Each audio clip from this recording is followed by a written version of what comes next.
We interrupt this brand new episode of Big Mecha But Not Huge, brought to you by nothing.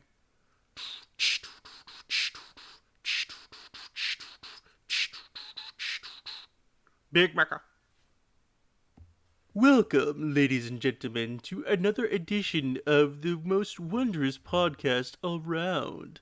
I call it Big Mecha, but not huge. Welcome, my wonderful friend, Wilhelm. Hello, Wilhelm. Hello, sir. How was your week? Pretty good. Pretty good. Working mostly. Getting extra stuff and trying to get some studying in. Still working on that part.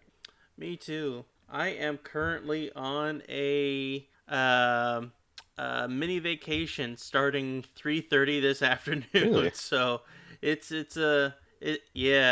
birthday weekend. So it's like, you know what? Might as well take that time Oh, off. Yeah. So, last time that we spoke, you and I basically just talked a lot about Transformers, and I gotta say, I had a lot of fun with it because Transformers, you know what? Transformers are pretty freaking cool. I love them robots from Marvel. Damn right. But I can't say that we're gonna be able to do that this time because now I think it's time for us to actually focus on what we were originally going to do last time, which was actually talk about episodes 10 through 12 of Medabots. Do you think that we can try to stay on topic this time? That depends. How do you define a Medabot? And what is You a see, topic? oh, I thought you were going to say, what is a Medabot? Like, metaphorically I speaking. feel like if we're going to get to the deeper issue, we've gone enough episodes in, we've toyed around with it. I think it's time to start asking the hard questions. What is a Medabot? Alright. Well, I think, and I believe people who have actually taken philosophy courses will be mad at me for saying this, because I never did. Metabots are a manifestation of humanity's desire to live harmoniously with itself. The entire anime is just Narcissus, but stretched out to like 50 something episodes. I think that's really what it is. It's about holding up that mirror, taking a look at yourself, and being like, I'm in elementary school, but I You already know, need to fix you things. know what? You're not wrong, but I hate that you say it like that because I'm currently in the middle of playing Persona 5 Royal, and that exactly just sounds like the way that they describe the metaverse with all the different layers of Yeah, cognition and how everybody has distorted yeah. The desires. entire point of Persona's incredibly convoluted and really long story can you can write whole dissertations on just like one Persona game. Five leans really heavily into like the idea of a subconscious and all this other stuff. And I get that people have problems with some of the characters, but I also it's art, so interpreting characters a specific way isn't necessarily correct because they're a lot of the characters are wrapped heavily in theming, metaphor. There's like nine different things that they're sort of representing with them, and then you toss that into all the other stuff and the fact that it's a JRPG, so at some point you're gonna fight a god, fight with God? Question mark. Yeah, sounds about right. Too bad there's no actual mecha in Persona unless uh, you count some of the demons, but even then, eh, like that's a bit That's of a stretching it. stretch. We could definitely wrap like Final Fantasy 13, where they are literally just robots. Magic robots, apparently, but yeah, they're just robots. Okay, we would have to do like a full on dissertation about Final Fantasy 13, considering how much of a giant cluster that is to begin with, and then also how much love is in that entire game We as would well. specifically Because only man, touch oh the first man, one because I don't 13 think is there's basically robot heavy just after that. But yeah, there's that's a whole thing. they're really not. Yeah, they're really not. But yeah, it's ah man, 13. I don't want to get into it right now, but yeah, I feel like we should 13's do an episode on a that. flawed but fun game. Well, we should do it on probably I mech feel like games, eventually but when we get into like more about mecha gaming, we can definitely do that. Like maybe the next time we just do like a focused thing on like different games that focus on mecha stuff, and that one we can if do we're like a gonna full do on that, dissertation about it. yeah, I feel like we should specifically pick certain games and then not necessarily play them because games can take an inordinate amount of time, and that's not really what we're going for. We should pick certain games and then just individually like research and get our own thoughts and kind of see what maybe artistic intent was, what authorial intent was, and then get our own take on what's going on there and go from there. I feel like that would be more in line with what we're doing, and also allow us to cover more than just, one game because it takes 100 hours to get through one title. So, I was about to say because Will, I've already played 13 twice, and I'm which currently gives you, technically on my third run of Persona 5. I don't need I don't yeah, need to do exactly. that. And that gives you a perspective. I mean, I have at least played both of those games and exposed myself to some of their world, reading up on it, researching it, going to wikis and like digging into characters and motivations and seeing other people's takes on it would be helpful for me for filling in the fact that I did not finish, but then also being like, okay, do I think that's what they were going for? What's my personal opinion on this? And I feel like that would be. So instead of focusing on games this time, because I don't Hmm. want to get us too off track, but that's something that we could talk about in the future. Hmm. Let's go ahead and talk about these Medabots episodes. So it's been roughly, God, about maybe 2 weeks since we last watched these. What can you remember, or did you ended up rewatching them? I didn't. I kind of felt like it would be interesting to be like, okay, well, what would stick? Because that's an interesting idea, as opposed to, well, I've been watching them either within days or even hours before our episodes. Thought it would be interesting to kind of like refresh it as we go over the episode and then be like, okay, what still sticks out to me after all this time and I've kind of processed the episodes? What Okay. what stayed with me? Just as an experiment, kind of see how it is. So let's go ahead and do it based off the title, and then from Hmm. there let's go ahead and try to do it based off of our memory after that. So the first episode that we watched was episode 10, which was Mystery Metabot. Now, if I remember correctly, Hmm. we ended up trying to do the basis off of what the title is going to allude to, and we were both correct. This is going to be the Yeah. introduction of Rokusho. Hmm. Big character. We knew it was happening. We're like that. This is the episode they're going to drop him in. We were right. Oh, we absolutely were. And honestly, it was kind of a letdown. Mm, I think it was my memory of him being such a mysterious character that he was just like, wow, that was, I don't know why. That just so felt like a little bit of a letdown. But, this kind of felt like an entire episode that you, I don't want to say you could skip, but the way they wrote it, it kind of felt like they stretched out the idea of here's Rakusho. He's mysterious. We're going to have him show up later. And instead of like 3 minutes in a previous episode, they stretched out that 3 minute introduction to an entire episode by itself that he really doesn't even like interact with the cast all that much for. He's literally just there. That's it. Nothing special. he's set dressing at that point. Yeah, he's mysterious is literally all Um, you learn, some and of the that's things it. that I thought were It's just, oh interesting about my, what's Rokusho that? is that he sounds like an old man. Like he just straight up sounds not mysterious. He just sounds like an old man, like almost Adam West style. Yeah, yeah, he waxes poetically about like the world around him, and it's like, I mean, that's a unique take, and it does illustrate again that unlike most Metabots, he actually thinks. Like he is basically a fully sentient being, just like the humans around him. Yeah, that's right. Hmm.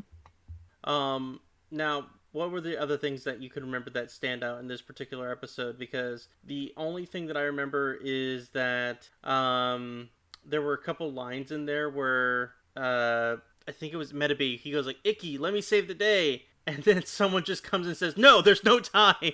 Just straight up, just stops him. Yeah, it was well in the beginning, and I Oh, don't that's right. It's understand because they were this. trying to save a dog. That's what Yeah, it and he's was. like, "Give They were me the saving a water random leg," dog.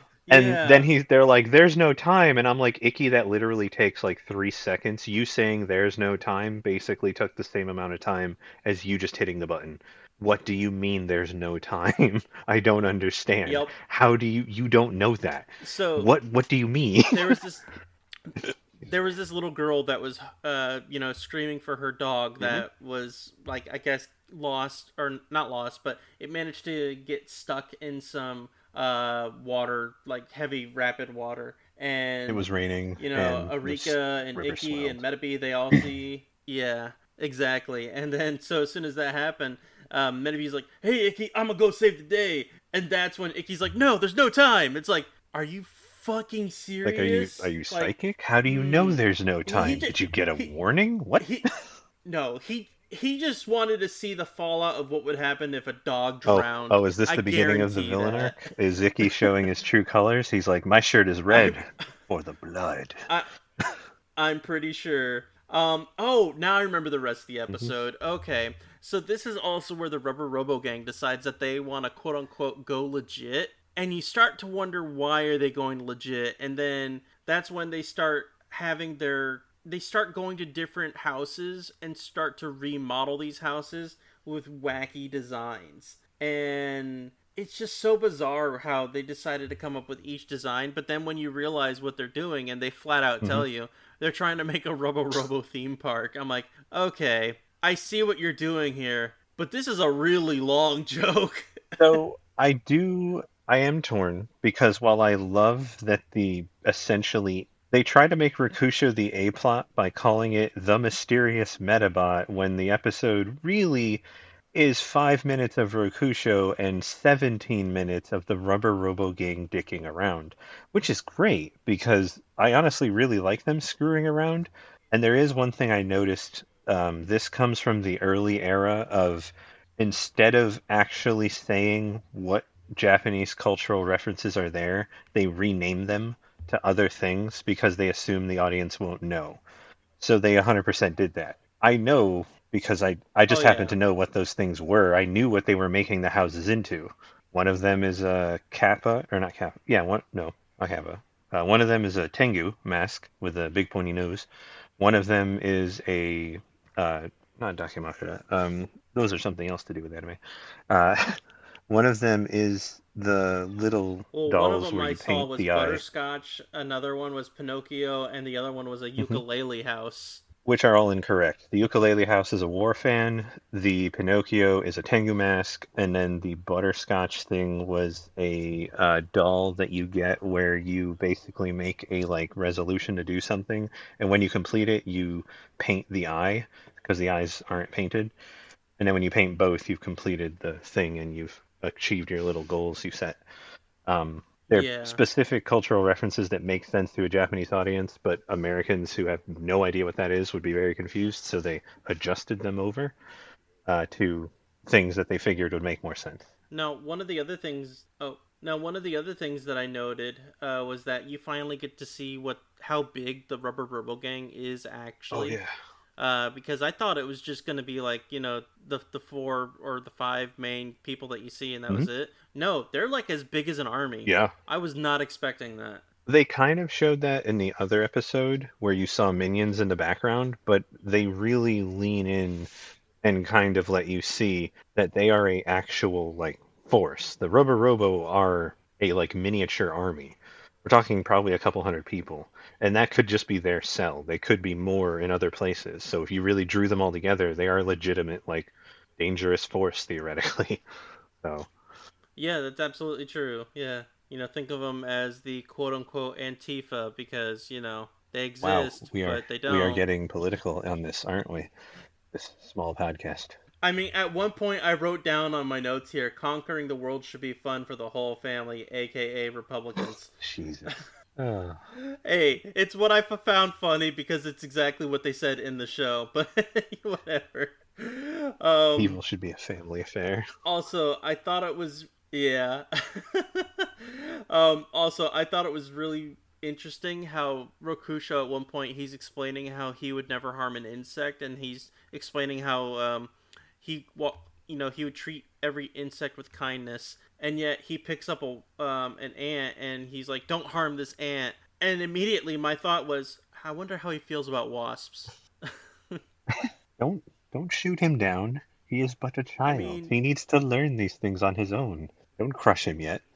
he's a child that sounds like Adam West, who was also a child.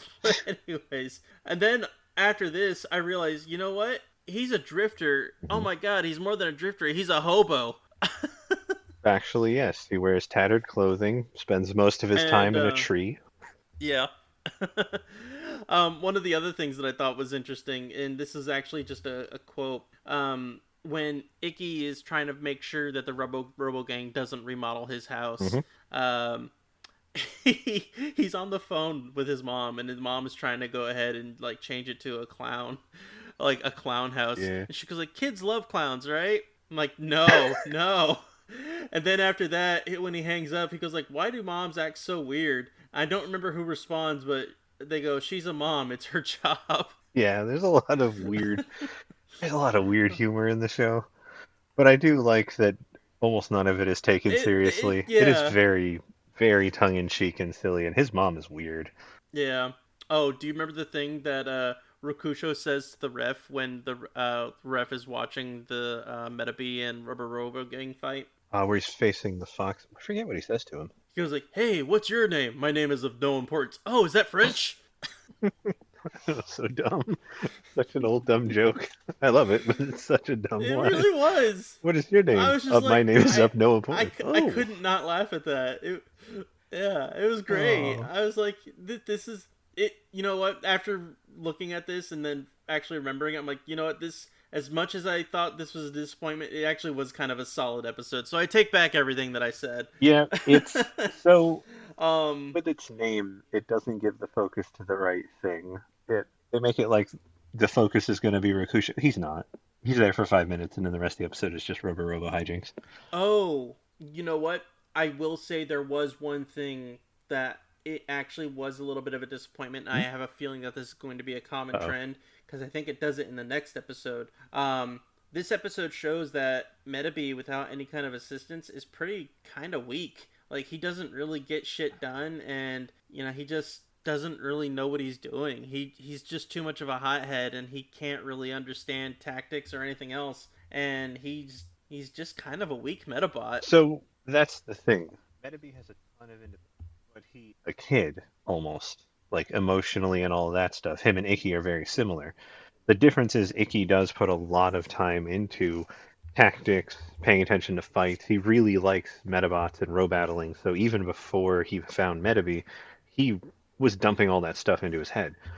So he's essentially that kid who has spent who knows how many hours studying this thing he really wishes he could do. He finally gets the chance to do it, and then he just goes really hard. Icky is a very competent row battler. It most of the conflict in the show for him, if you gave him a normal Metabot, Icky would be a fucking terror. He would be super good. It's because he has Metabee that he has issues. Because Metabee is way more independent than your average Metabot, and he actually has to essentially convince him sometimes to let him help. Because Metabee is really self-centered and really, really hard-headed.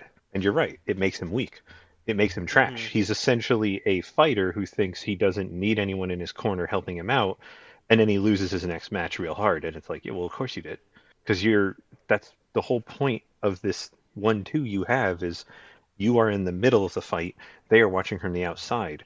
They have a completely different perspective than you, and that means they can give you good advice. That's the point. It is a coach-fighter relationship. That's what it is. And Metabee is just too much of a asshat to figure that out sometimes. Yep, pretty much. The only other thing that I have to note for this episode, what was it? It said, where was it? Sorry. It says, I feel like the line at the end was a dub edition about Rakusho appearing more because it just felt a little out of place how it says like, oh, I wonder if we're going to see him more often. Yeah, It's that like, come feels on. like a Rocky and Bullwinkle type of thing. Like a, oh, we need to make sure we Yeah. really lean in and like nudge the audience in the arm. You should keep watching this show. Who knows when he'll be back? And it's like that's not subtle at all. Yeah. So I liked the episode. I had a few qualms with it, but all in all, I still enjoyed the episode. What about you? Yeah, I really like it. This is one of the, before we start watching it again, this is one of the really weird Robo plots that always stuck with me because it's such a weird subplot that they use a Metabot to destroy houses by faking that they're psychic and they have a god that they serve, and that god wrecks Hmm. the house and then they just rebuild it. Such a weird plot. But I love it because it's so weird. Yeah, absolutely. But I think when it leans hard into the weird Hmm. stuff, and I feel like that's the same way with a lot of shows that I've been watching recently, once it leans into it, that's when you know that it's going to start getting Hmm. good. it's just they have to fully embrace it, and I think a lot of things are like scared to actually embrace their Uh, weirdness. well, yeah, you can. It's that whole idea of there's many ways to do humor, but a lot of people have lost that sometimes what makes a joke funny is not immediately looking into the camera and saying that was a joke. Maybe don't do that with all of your humor. Like it's fun. Lampshading is a thing and it's fun, but if you do it all the time, now you're just not funny and it's just not as enjoyable. And maybe don't, undercut all Exactly. of your other things with silly dumb jokes. Like it's okay. You don't have to have them all. You will get to write other things or maybe you won't, but that doesn't matter. Constantly throwing out jokes like it's a stand-up routine is not how you make it work. And with something like this, going trusting your I mean, this is also old school animation, so this is way more expensive than some of the stuff now. They trusting their team to essentially get really, really weird and then just letting them do it is it's interesting. And especially with a kids show that probably was meant to be a vehicle just for a franchise. And it worked. Medabots is still running in Japan. But it, given that that's what it was, trusting their staff to just get really odd and strange with it is kind of nice. Yeah, I agree. I completely agree. But I think that should move us on to the next episode, because the next episode is probably my favorite of this week, and it is by far the weirdest. Yeah, I like this one. So, This one's this fun. one is Phantom Renegade Unmasked. Now, Hmm. Will, this is also the most misleading title that we got for the episodes. But okay, no, no. That is the driving force of this episode is someone trying to unmask Then it Phantom shouldn't Renegade. have been That's the unmasked. It should plot. have been unmasked? Question mark. Yeah, with like a question mark and an Yeah. exclamation point. It should have been both of like a show of Yeah, surprise. because there was no unmasking to be had. Um, No, not that it's really hard for anyone to figure out because seriously, 5 minutes around these people and it's like, so you're a master thief, right? so okay, now that brings that up. Why is he always talking to himself in his Phantom Renegade voice when he's alone? Oh, inflated sense of self-worth. I guess. It's very I, confident. I, I guess I don't know.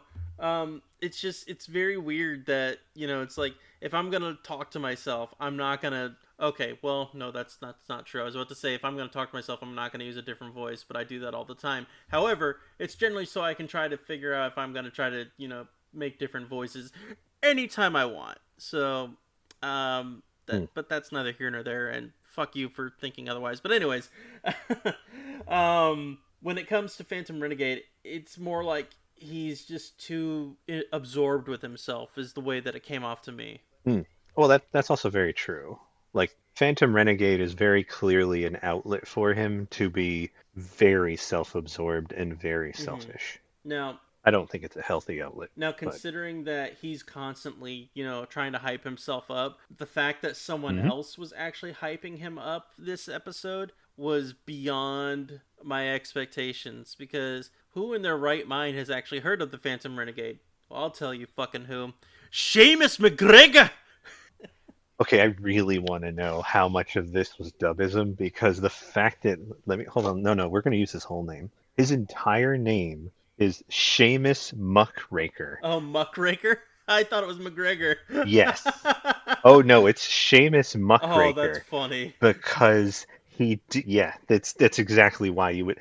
I noticed in this episode and the next one, heavy punning with names. Oh god, I didn't realize that. That is Hmm. hilarious. I happen to love puns personally, so I appreciate when people do that. I don't know how much of that comes from the original writing, but if not, kudos to the person who was like, "Oh no, he's going to be a gossip dude." All right, we're calling him Seamus Muckraker, and everyone's like, So, not only that, there's a lot of puns, but there's also a lot of adult humor in this particular episode too. hmm hmm I was pleasantly surprised. There was a dumb joke, throwaway line where they're like, "Real stories, like Bigfoot." I was like, "Oh, I'm the man who that's puts the fantastic." lie in libel. That was also a good one. Oh Solid. man. Or the fact that he was like, I'm always around. I'm always sniffing stuff. And he goes like, yeah, I'm even sniffing the sweat. God.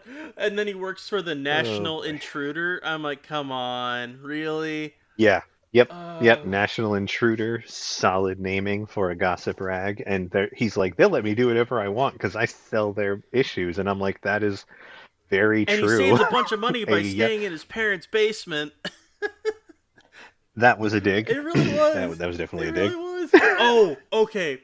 Here's the thing that bothered me. How old do you Uh, think Henry oh, is? and oh, do they say his actual age in this episode? No, but the thing that bothered me with this is that he goes, I even have years of research on the Phantom Renegade. And I'm like, how long has Henry been doing this? Well, you also have to realize Seamus is clearly off. So Seamus probably tied in research from other things and was like, as he was going along, went, "Oh, this is definitely related." After like 4 years of researching something Mm-hmm. else, and now he just ties that all in with Phantom Renegade because he's kind of an idiot. Oh, yeah. So I will say I love his chameleon Medabot.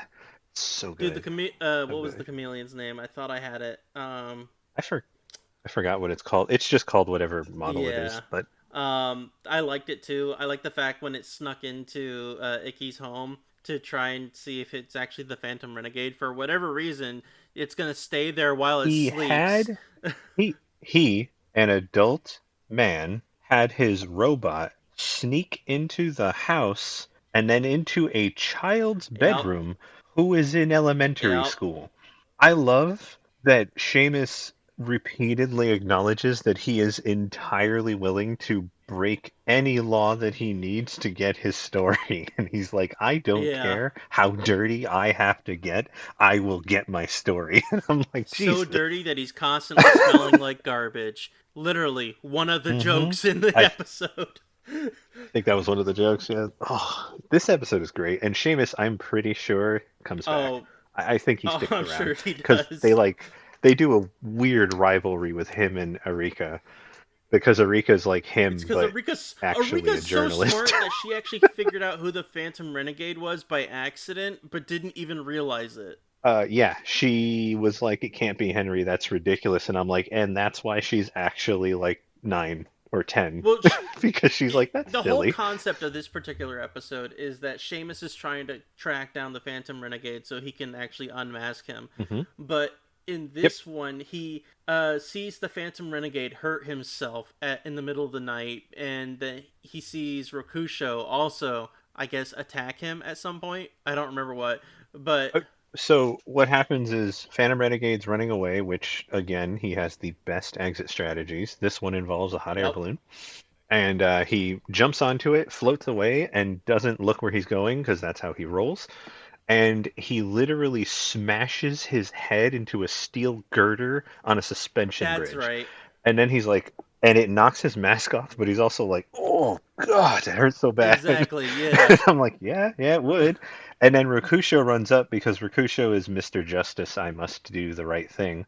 And Justice, originally, a Seamus word. mis yeah, basically, Seamus misattributes Rakusho to being his Medabot, which is actually genuinely understandable, and that's not Seamus being dumb. Seamus is super far away. He knows next to nothing about, Phantom Renegade's like current stuff, and then he sees this random Medabot that he has Hold no up, idea hold who up. it is, I'm and gonna he's stop you there for a second "Hmm? because next to nothing, yet he still has, as I mentioned before, the years of research on the Phantom Renegade.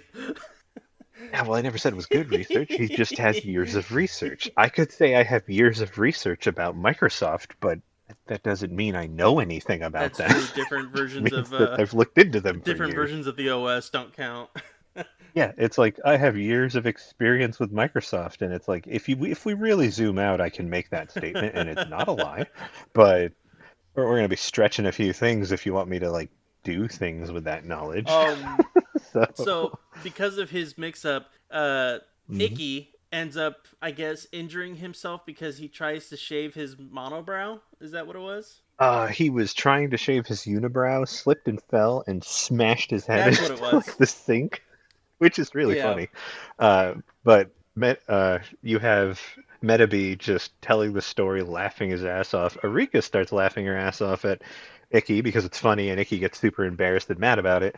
And then because he's got a messed up forehead, and Seamus is not the smartest, he's like, "Oh, that literal child who is shorter than I am must be Phantom Renegade, who physically is like 2 feet taller than me."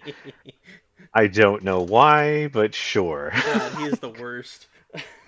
And then they see Henry with a messed up forehead, and Henry gives the weakest excuse ever to Erika, and she just completely buys it. I don't get it. I mean I do. She's Like, a child. she is actually a She's a child. child. Seamus is an adult. She is lliterally a little But she's kid. also Like, been like, smarter than any of the adults around here. Which, by the way, I also want to backpedal real quick on the last episode. I completely forgot. Out of all the stuff that we've watched so far, we've only seen Icky's dad once. I just wanted to put that yeah. out there. He wasn't in the last episode, but he was several episodes ago. They show him for like a minute. Yeah. Because I think episode 2, Medaby is sitting at the table and his dad's reading the Yep. paper and his mom's like making Yep. food That's the last time you see and him. she tells him yeah, she asks him to take out the trash and Medaby takes out the trash and then they show his dad and he's just sitting there and his that was when we had the discussion where they kind of paint his dad to be kind of a deadbeat dad. Like he takes care of the family ish, but Right. He kind of looked I don't know. like the version He looks a of the little FLCL shady. dad.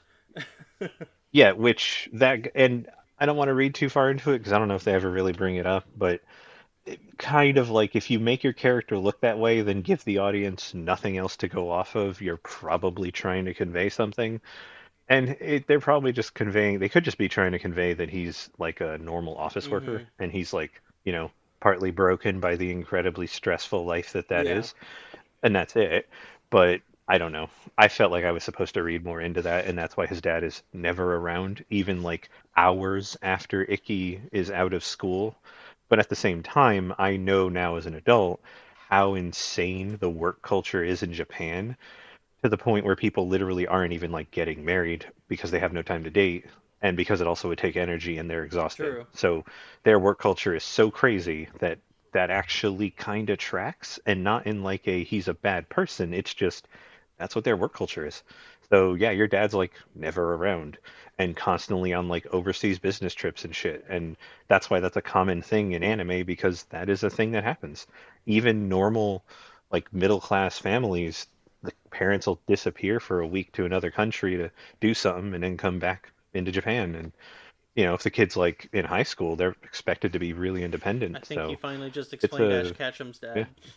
No, we all know what happened to Ash's dad. He either died in the fucking mountains because you know Pokemon, or Ash's mom just didn't want to tell Ash that either it's Professor Oak and she has just been getting railed for years, or Jesus. uh, okay, fine, that's not it. And his mother, just the reason Ash has no other siblings is because his mother's past the age of childbearing, and now she's just into the practice is fun stage, and that's her and Good Professor Oak. lord. All But right. we all know that's happening. Beyond that, Anyways. I think Ash's father could have been a drifter. We're talking like Pallet Town has nothing, and that's where she raised her kid, which makes me think either she got stuck there or that's the town like where she grew up. And his dad was like a fucking traveling musician or something, showed up into town. They had like a whirlwind romance of a month or something, and then he just floated out. And then 8 months later, Ash was born and that was a decade ago. And she told him, "Oh yeah, no, he wanted to become a Pokemon master," because she knows that's like an aspirational thing to tell your kid. Because oh no, your father's a deadbeat drifter who I lost touch with, and he's never bothered to see if he had a child, and I don't even get child support. So that. God damn. Anyways, I will also remind you the original season of Pokemon that technically comes from his entire backstory it was originally written where Ash was probably going to die at the end of it. So it was originally supposed to be way more anime and way less serialized. that's true. But So yeah, Ash not having a dad is problematic to a long term narrative, so but there was never supposed to be a long run narrative. so I'm So gonna circle us back to this episode then, and somehow relate it. So without Icky's dad in the picture, I'm assuming Icky's hmm mom just happens to know every single phone number of the entire town because Icky and Arika, they're, busy wandering the town, and she calls the nearest payphone and starts talking to him.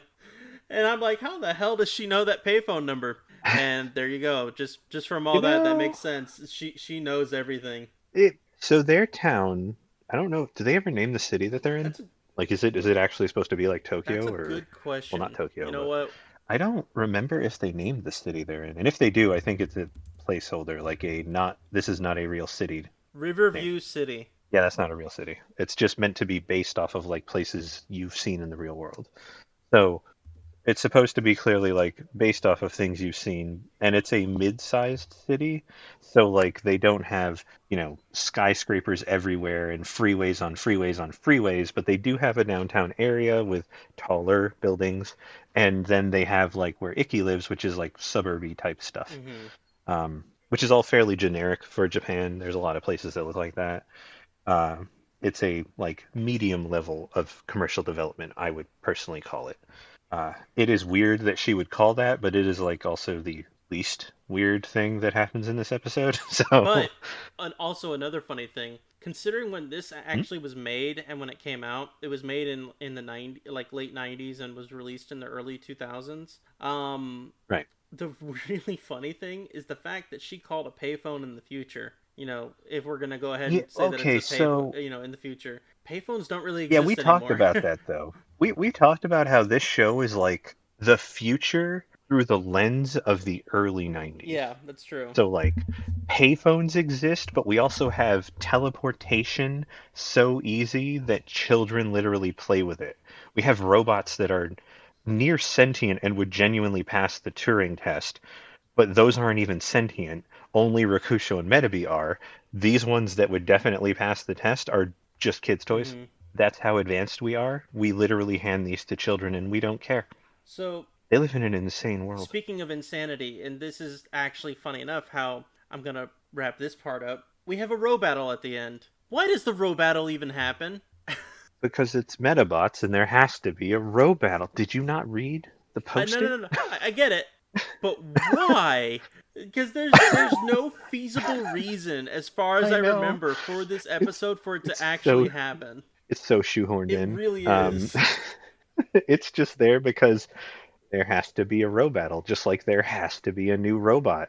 Why does the Rubber Robo Gang keep having a new Metabot? Because this is a show to sell toys to kids, and we have to keep having new toys. Yeah, but We have an entire line of 50, and you need to get through at least I half of them. get that. But also, Rubber Robo wasn't even in this episode. He fought the chameleon thing No, right after they were introduced to the row battle by the ref coming in as a giant caterpillar, which was what the that was fuck. that was very weird, but very funny. Love the rest so much. He's easily the least predictable character, but so much fun every time he Oh shows up. yeah, You could just absolutely. genuinely wait for him and be like, but how will it happen this Right? time? Um, Hmm. so in the middle of the fight between Metabee and the Chameleon, Phantom Renegade does show Hmm. up, and surprisingly, Hmm. it does show that Phantom Renegade is actually a pretty decent thief. Like despite all his irregularities, I he's not a bad thief. I think personally, and I think they do this pretty well. They skirt the line between Phantom Renegade as a goofball who screws up a lot. By the way, he's also actually competent. It's just he screws up when the plot demands, and we show you mostly him getting it wrong because it's going to, lead into the storyline for the episode. But no, he's actually genuinely good at this. It's why people talk about him, why he's mentioned, why he gets, brought up. He knows what he's doing. He is good at what he does.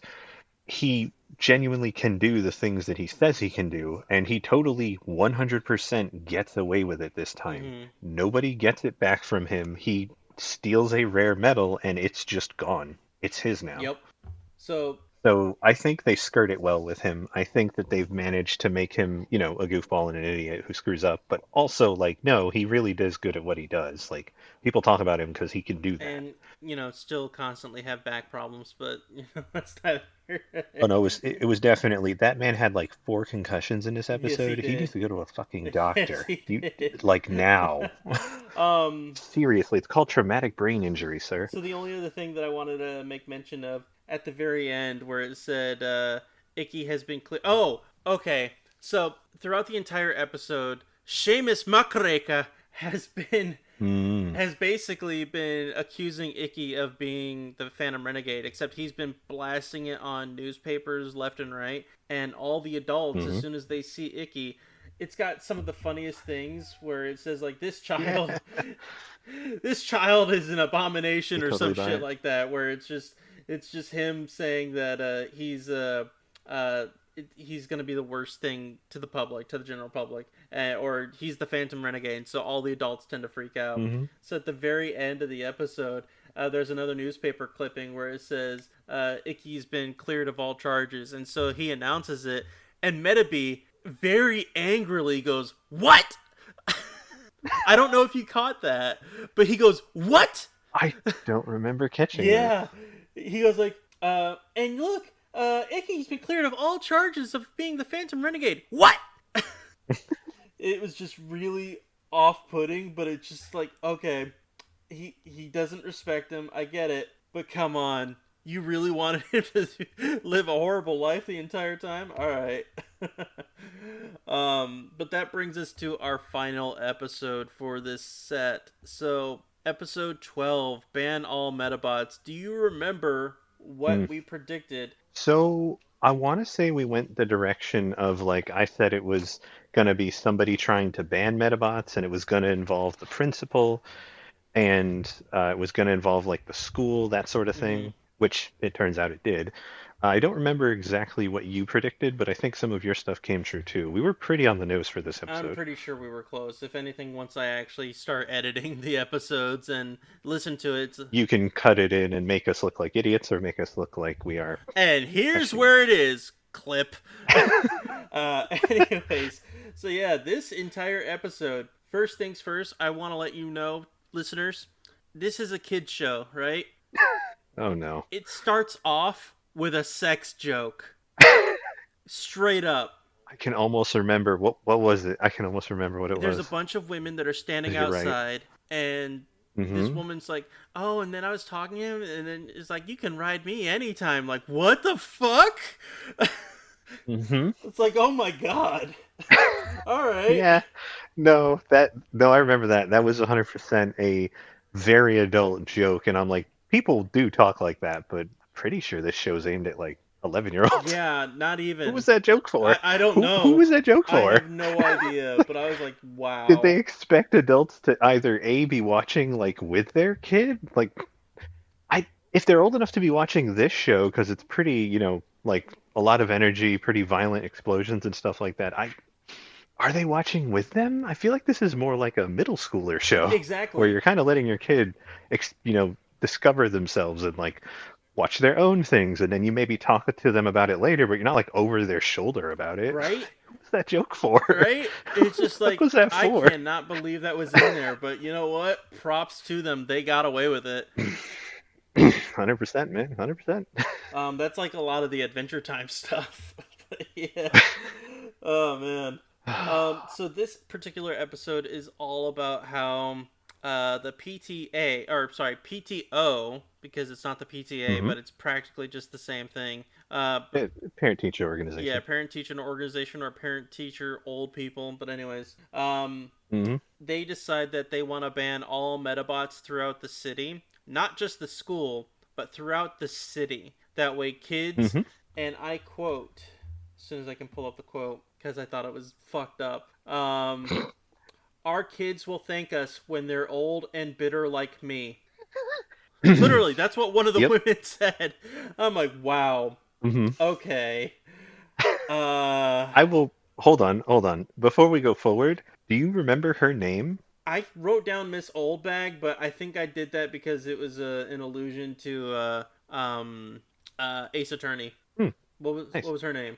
Fanny B. Pimpley. No way. Because Yeah, it I was. wrote down the code names because at one point all the PTO members, they're all like saying, "Crow's feet. This is Harry Mole." Like, come on. Oh yeah, their code names are great. It was just bonkers, man.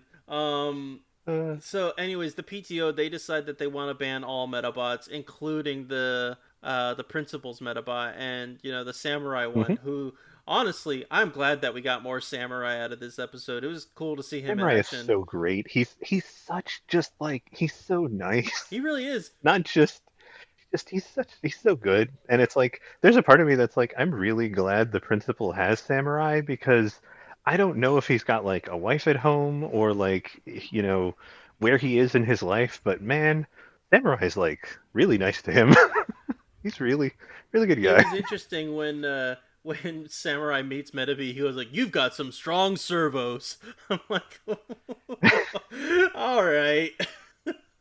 Yeah, the two of them just start broing down, and I'm like, yeah, They really yeah, do. Metabee kind of just is. He's just a meta bro. No, I don't remember who said this. Oh, I do remember now. It was the coach. So when the PTO Hmm. starts, Yep. saying all these horrible things about the Metabots and about how they're trying to take down the all everything so the kids can be horrible at school, hmm or feel horrible at school. The coach steps in and goes like, I used to hate Metabots till I tried one myself and I liked it. It tasted just like chicken. Like what? I feel like that was halfway into writing that. They wanted to do some weird like drug reference or something, or like I used to hate like chocolate, but now I like it, and they couldn't tell what kind of joke they wanted to do, so they just went chicken. Yeah, And it's just absurd. That's it. It's just absurd. yeah. I'm telling you, dude. I since I found out that the Japanese versions are actually available on Amazon, I'm gonna have to get them soon. hmm So because of this, and it was basically like banning all the stuff, kind of feeling like book bannings back in the day. At some point, they even have some older gentlemen in the in the episode. They look like they're Vietnam vets almost, and they're like, "Man, that takes me back to the '60s, man. Flashbacks back to war, man." It's like, okay, So and this would be interesting. I don't know if in the original Japanese that was supposed to be a reference to the 60s and the Civil War stuff here in America. The Civil War, Civil Rights Movement, how we look at all of that, because that makes sense to an American viewer. mm-hmm. I think in Japan, especially with how they made the kids dress when they eventually start like taking over the school, I think it was just a reference to labor rights and labor movements in Japan, because they've had a lot of political labor movements, and they made the kids look like one of those, where they all wear like matching vests or shirts with like a slogan or whatever, indicating they're all on the same side. They've got the worker helmet on. They're holding like a flag that they're literally waving back and forth, and then they've barricaded themselves in a building. Mm-hmm. That's a thing that's happened with Japan's like political movements and stuff. So it's not they gave the dude the 1960s accent to convey the message, and I consider this to be like that's a positive change because most people watching the show are not going to have any idea why the kids are dressed kind of weirdly, but when you just have that one dude come in and go, "Oh yeah, right on, man," and then you just immediately are referencing civil rights movement 1960s, and it's like, "Oh, okay, I get it." That's all you have to do. And that's a really good dubism and a good way to convey the message without having to be super detailed about it. So you say that, but then Also, immediately pretty we sure get a that guy's a puppet war vet. referee. It was a war vet. Yeah, but you say that, but then the next thing that we get is a puppet referee, which was Okay, very no, interesting. there was a reason for that. He had a bunch of fake Mr. Referees next to him, attached to him on like a pole so that they did what he did because at that point they had a row battle free for all melee of like 30 to 40 robots versus 30 to 40 robots. Oh, that's right. And that's a massive melee, and technically the joke is he's theoretically the only referee for all of those fights. That's right. Okay, so that makes sense. It's still weird, but it makes sense. Oh, it is. Um, The episode's weird too. that's true. If I remember right, and it caught me off guard because at one point it looked like that the Rubber Robo Gang was actually going to help out the school, but then the Rubber Robo Gang actually started Nope. attacking the school. And So technically the entire thing starts because of them. well, I They're was the gonna save reason that all for of the this end. happened. So hold on to that. Oh, Yeah, hold on for that. Um, the first thing that happened in the episode. well, let's still save that for the end. So at the very before all that happens, they join up with the kids because they're trying to defend everything, but then the Robo Gang Right. just decides to start attacking the school. So the kids are like, "Well, we can't have this happen." So originally we were going to go ahead and boycott the school. Now we got to defend it. And so at that point, the PTO, they're like watching, like, "Oh my God, how is this happening?" And the principal is like, "See those kids there? They love this school. They love education. They will do anything to defend it, and they're gonna do that with Medabots." Like, hell yeah, man, hell yeah. And that's when the referee shows up, and he decides to go ahead and start refereeing everything. But guess who shows up right Hmm. after that? I was gonna let you. Wasn't it I was, Rokusho? yeah, there you go. I was gonna say you better fucking say it because you're the only person here. But anyways, so Rokusho shows up and goes like, "Hey, stop the violence! Stop all the downloading! No computer." But anyways, he goes, this is too much. This is just senseless violence. Just why don't y'all Hmm. just do a 2v2 battle, and you can decide the winner based on whoever actually wins that 2v2. It's like, okay, Hmm. that's cool. We can do that. So they send out Metabee and Samurai against two of the coolest looking Robo Gang Metabots I have ever seen. When I saw them, I'm like, dude, these things called Land Motor look like actual Transformers. Lo and behold, they were fucking Transformers. Bring it back, baby. Yep. Those also, do you know what their weapon is? No, what was it? Surface to air missile. Oh my god. Remember when I said that this show is a little weird because it's like Metabots are genuinely a threat to everyone's health and safety at all times? Yeah. Yeah, this episode proves that. Yeah, it really does. Oh my god, it does. In fact, that's actually what the next thing that I wrote. It says they were actually sanctioned to destroy the school if they won. Apparently, they were 100% like allowed, I guess, to to just destroy a government building in the middle of the city. Mm-hmm. They won a row battle. I don't know. I'm very confused sometimes by the rules of their world.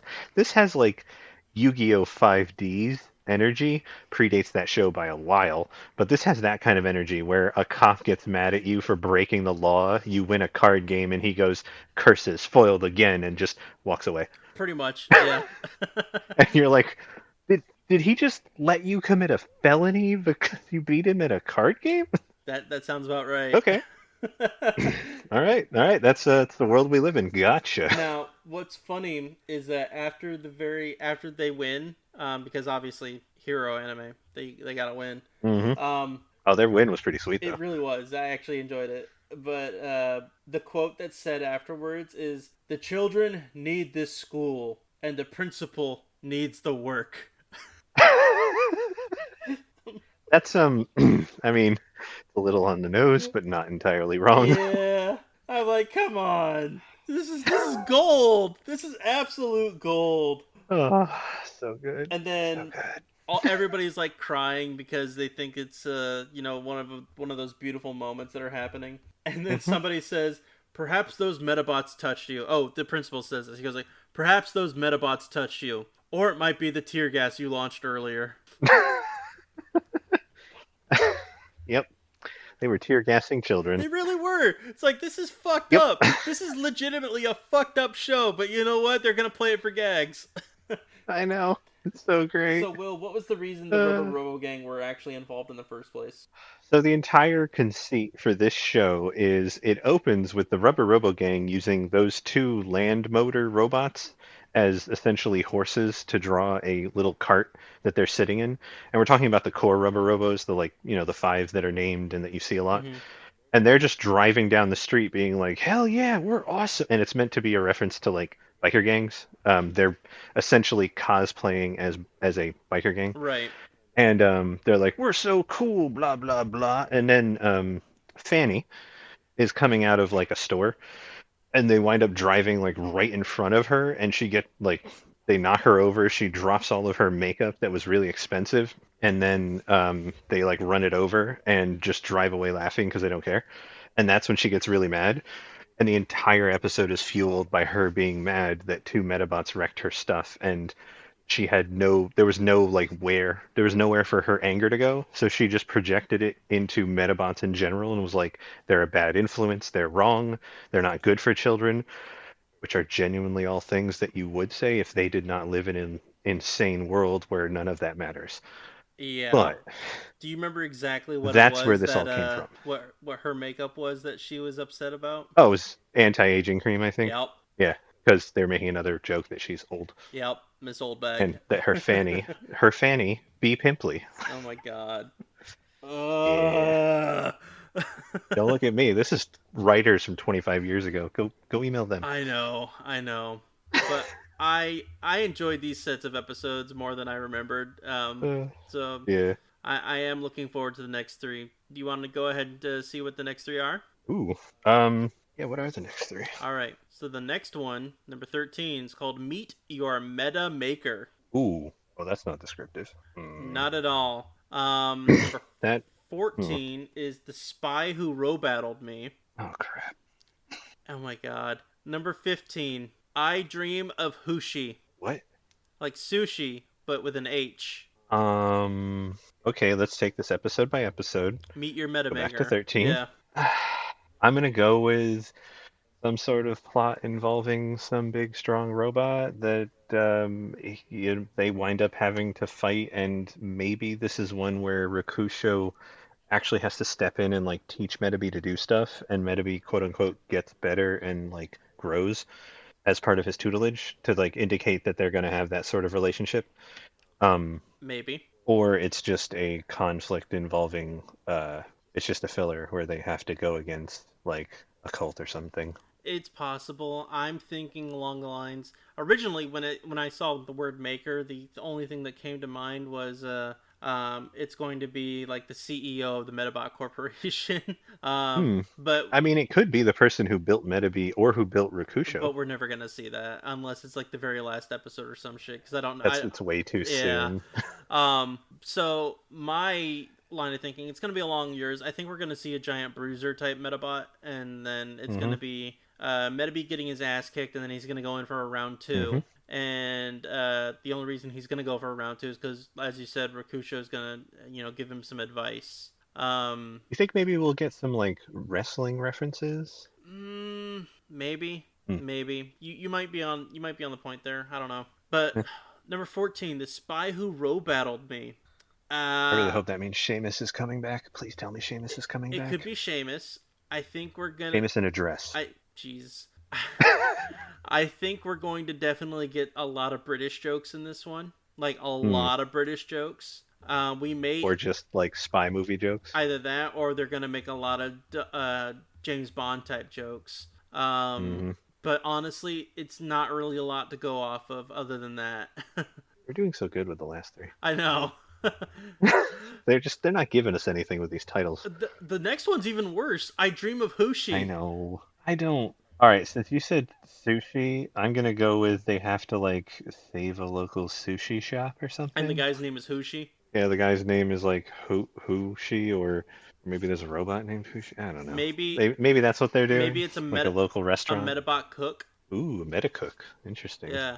And eventually he's going to end up having to cook some meth, and then he goes like say my name. You're Hushi, aren't you? You're goddamn right. You know this predates that show by like probably almost like 20 years or Yeah, some I shit. know, but just let me be, all right? um Uh, but yeah, that's the only thing I can think of. I can't really put up any good predictions for these three because it really doesn't give you much off of that. these titles are not descriptive enough for me to really be able to pull that one out. We're getting into the area where I don't genuinely remember a ton, and even when I watch the episodes, it may take me a minute. Yeah, So, yeah. be Honestly, I interesting. think this is probably as far as I may have gotten when I was on the original run. Ugh, Because I think, I mean, when I was younger, I was grounded most of the time, so I wasn't really able to watch a lot of nice. TV when I was a kid. So this is me basically picking up my childhood. So because of that, I only saw bits of episodes here and there, and I couldn't really tell you if there was any kind of like ongoing connection or anything like that. So this is going to be interesting, checking to see where everything goes from here on out because this is all going to be brand new territory for me. Yeah, it's going to be a lot of that for me too. And even when I've remembered stuff, there's been whole pieces missing from things for me, which makes it fun to rediscover. Hmm. Also, the fact that we're doing like a show on it, I've started trying to take a little bit more in the way of notes because genuinely the writing for this show is so dumb. Oh yeah, And clearly a lot of it is dubisms and like meant to make it more familiar to American audiences because a bunch of it was probably cultural jokes about Japan. And I get that, that makes sense. But yeah, no, there's a lot of dumb crap that they write into this because they're like, oh, this is a gag show. Like we can just really be stupid and it's fine. And they're not wrong. It can be dumb. This is a dumb show. Great. absolutely. So I'm looking at my Amazon wish list right now, just so I can let you know what's going on with the Japanese versions of the show. Let me go ahead and pull it up here. Mm, Okay, so Medabots the first series. The first series on Blu-ray currently is for $49.95, and this is the Japanese run. Which, if hmm. I'm not mistaken, the Japanese run, the way that they actually released it, for the Blu-ray version because it came out separately. The Japanese Right. run contains episodes 1 through 52, and then the second Makes sense. series contains episodes 53 through 91. So this That first makes sense. series is $49.95, and the second one is currently on sale for $30.99. That's not terrible. That's like a buck an episode, and that's it's not awful. Yeah, and luckily A I lot of actually have an content. Amazon gift card right now, so I might actually just go ahead and use it. Fancy. Yeah, buddy. So, Mm. that's everything that I've got for this set of episodes. I mean, I know that we almost went off on another tangent at the beginning, but I'm glad I reeled us back in. But other than that, you got anything else you want to mention before we head out for the evening? Um, well, I think we're good for right now. It would be really cool. That obviously we have no control over this. It'd be really cool if this and maybe even some other franchises were made more available to Western audiences, to American and just the world at large. Like, it's okay. I understand these things didn't take off in their time, but we are in a time where, as long as you make it available, the audience will eventually find it because of search and Reddit and stuff like that. So we are in a time where you can basically just put whatever online, and the people who want to find it probably will eventually, especially when you're talking about like video games, giant, massive, anime companies, franchises, stuff like that. And again, Medabots is still running in Japan. They're still doing like tie-ins with mobile games. So it's a franchise. It's still popular. They're producing really expensive model kits and stuff for it. So it's there. That I is would very like to see true. more of it come back over.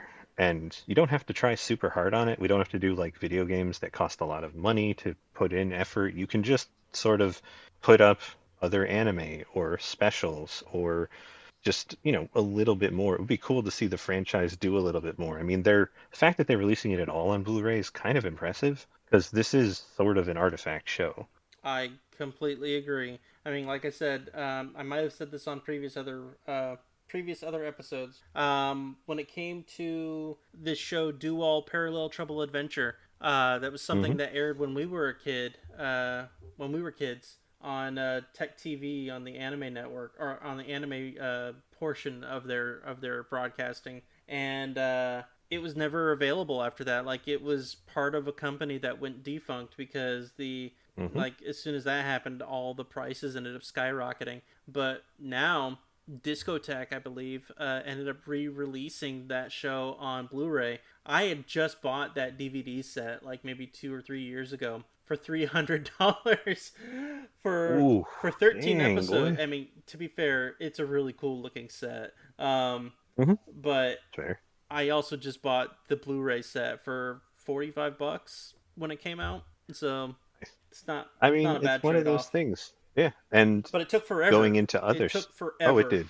You want another one that just I just noticed in the last year finally came out. Do you remember the show Ronin Warriors? Yes, I do. The English dub of that show was not on Blu-ray until just recently. The Japanese version was out for at this point years. There was a DVD set, and then they moved it on to Blu-ray, but it was only the original version. In America, it was called Ronin Warriors. The original version was Samurai Trooper something, because it was basically a Sentai show, but a la Samurai and Magic. Right. And so it was called like Samurai Trooper, meant to tell you what it really was as a Japanese property.